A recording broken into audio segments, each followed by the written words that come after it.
Actes chapitre 22. Hommes, frères et pères, écoutez ce que j'ai maintenant à vous dire pour ma défense. Lorsqu'ils entendirent qu'il parlait en langue hébraïque, ils redoublèrent de silence. Et Paul dit, « Je suis juif, né à Tars en Cilicie. J'ai été élevé dans cette ville-ci, et instruit au pied de Gamaliel, dans la connaissance exacte de la loi de nos pères, étant plein de zèle pour Dieu, comme vous l'êtes tous aujourd'hui. J'ai persécuté à mort cette doctrine, liant et mettant en prison hommes et femmes. Le souverain sacrificateur et tout le collège des anciens m'en sont témoins. J'ai même reçu d'eux des lettres pour les frères de Damas, où je me rendis afin d'amener liés à Jérusalem ceux qui se trouvaient là et de les faire punir. Comme j'étais en chemin et que j'approchais de Damas, tout à coup, vers midi, une grande lumière venant du ciel resplendit autour de moi. Je tombai par terre et j'entendis une voix qui me disait « Saul, Saul, pourquoi me persécutes-tu » Je répondis « Qui es-tu, Seigneur » Et il me dit « Je suis Jésus de Nazareth que tu persécutes. » Ceux qui étaient avec moi virent bien la lumière, mais ils n'entendirent pas la voix de celui qui parlait. Alors je dis « Que ferai-je, Seigneur » Et le Seigneur me dit « Lève-toi, va à Damas, et là on te dira ce que tu dois faire. » Comme je ne voyais rien à cause de l'éclat de cette lumière, ceux qui étaient avec moi me prirent par la main et j'arrivai à Damas. On voit au passage, Seigneur, que de la même manière que Paul, parfois nous sommes pris dans un zèle de folie, un zèle qui ne vient pas de toi.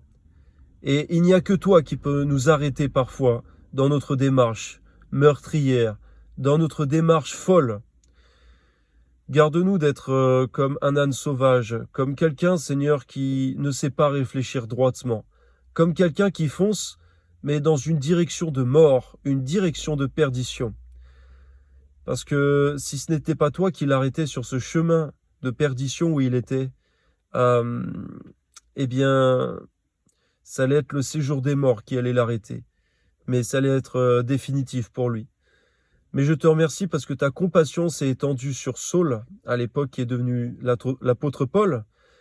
Et je te rends grâce, Seigneur mon Dieu, parce que ça a été un arrêt salutaire pour lui. Et il est quand même allé à Damas physiquement, finalement, là où il devait aller. Mais il n'y est plus allé dans un but de perdition éternelle, mais dans un but de salut éternel. Je te remercie, que ton nom soit béni, à toi soit la gloire. Merci pour toutes les fois où tu nous arrêtes en chemin, toutes les fois où tu nous empêches de faire le mal. Que ton nom soit béni. Puisses-tu en arrêter quelques-uns, Seigneur, de ceux qui écoutent cette vidéo.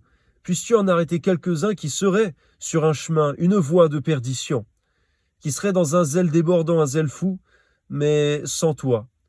Garde-les de continuer sur ce chemin. Je te prie, Seigneur, de toujours nous arrêter si nous sommes sur un chemin de perdition, pour nous faire venir sur le chemin de l'éternité, comme David le dit dans le psaume 139.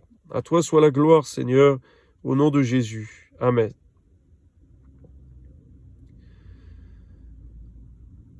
Comme j'étais en chemin et que j'approchais de Damas, tout à coup, vers midi, une grande lumière venant du ciel resplendit autour de moi. Je tombai par terre et j'entendis une voix qui me disait « Saul, Saul, pourquoi me persécutes-tu » Je répondis « Qui es-tu, Seigneur » Il me dit « Je suis Jésus de Nazareth que tu persécutes. » Ceux qui étaient avec moi virent bien la lumière, mais ils n'entendirent pas la voix de celui qui parlait. Alors je dis « Que ferai-je, Seigneur » Et le Seigneur me dit « Lève-toi, va à Damas, et là on te dira ce que tu dois faire. » Comme je ne voyais rien à cause de l'éclat de cette lumière, ceux qui étaient avec moi me prirent par la main, et j'arrivai à Damas.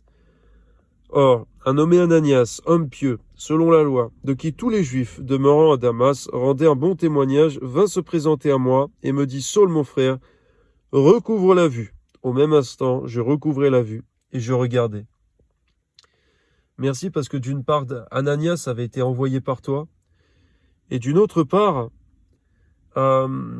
tu lui avais donné l'autorité pour guérir, par ton Esprit Saint, par ta parole. Et merci parce que la parole de Ananias s'est fait suivre d'un miracle, d'une guérison puissante par ton Esprit Saint.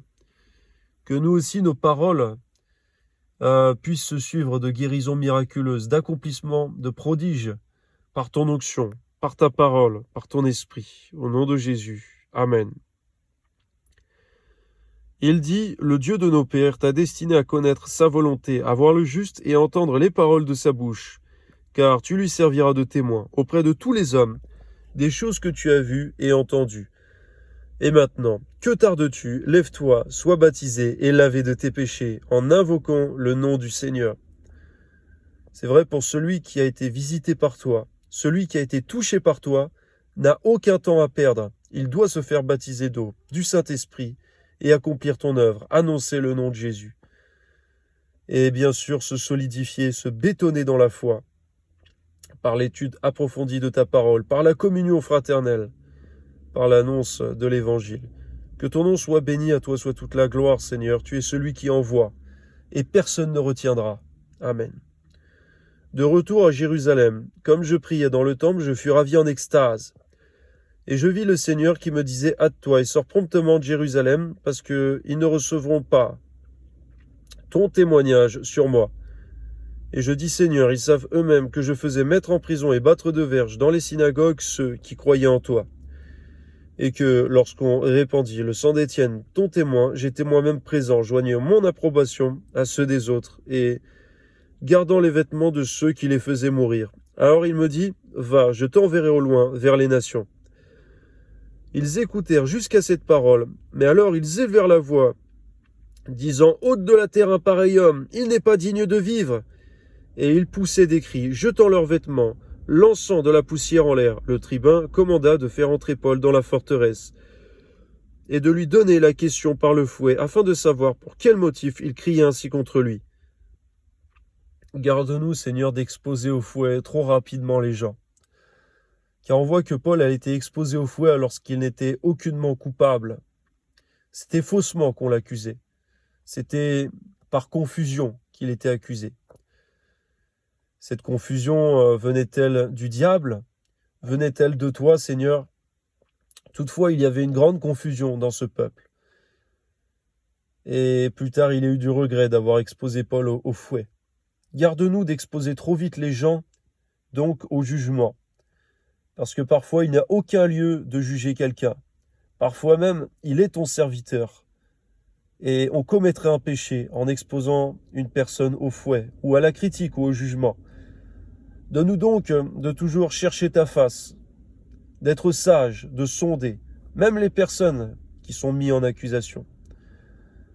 Donne-nous, Seigneur mon Dieu, de ne jamais mettre au fouet un serviteur de Dieu fidèle et honnête. Car sinon, c'est contre nous-mêmes qu'on se risque d'être exposé au fouet par toi au jour du jugement. Et si nous sommes exposés par toi au fouet au jour du jugement, cela est éternel. Nous préférons, Seigneur, être exposés par toi au fouet sur terre et nous repentir ensuite, plutôt que véritablement connaître le jugement éternel. Que ton nom soit béni, à toi soit toute la gloire, Seigneur, au nom de Jésus. Amen. Lorsqu'on lui exposait au fouet, Paul dit au centenier qui était présent, « Vous est-il permis de battre de verge un citoyen romain qui n'est pas même condamné ?» À ces mots, le centenier alla vers le tribun pour l'avertir, disant, « Que vas-tu faire? Cet homme est romain. » Et le tribun étant venu dit à Paul, « Dis-moi, es-tu romain ?» « Oui, répondit-il. » Le tribun reprit, « C'est avec beaucoup d'argent que j'ai acquis ce droit de citoyen. Et moi, dit Paul, je l'ai de par ma naissance. » Aussitôt, ceux qui devaient lui donner la question se retirèrent, et le tribun, voyant que Paul était romain, fut dans la crainte parce qu'il l'avait fait lier. On voit que celui qui avait fait lier Paul, il était dans la crainte à cause des autorités, à cause des hommes, à cause du jugement humain. Mais il ne savait pas qu'il avait à craindre Dieu lui-même, car il avait fait lier et donner le fouet à un serviteur honnête et fidèle de Dieu.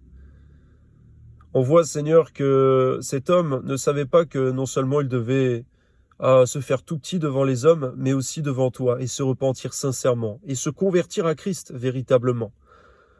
Que ton nom soit béni, donne ainsi, Seigneur, à beaucoup d'hommes sur terre, qui ont de l'autorité, mais qui craignent les hommes, à craindre aussi Dieu lui-même, et à se convertir à toi, au nom de Jésus. Amen. Le lendemain, voulant savoir avec certitude de quoi les Juifs l'accusaient, le tribun fit ôter ses liens et donna l'ordre au public, aux principaux sacrificateurs et à tout le Sanhédrin de se réunir. Puis, faisant descendre Paul, il le plaça au milieu d'eux. Que ton nom soit béni, Seigneur, à toi soit la gloire.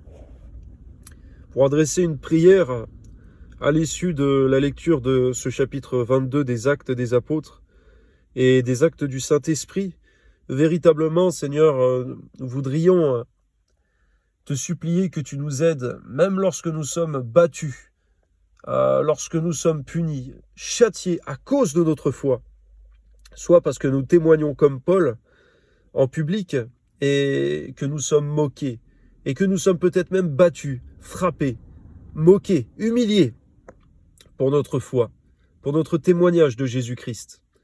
Garde-nous de céder à la menace, à la violence, à l'insulte, à l'outrage. Donne-nous, comme Paul, de rester calme et poli, afin de glorifier le nom de Jésus. Amen.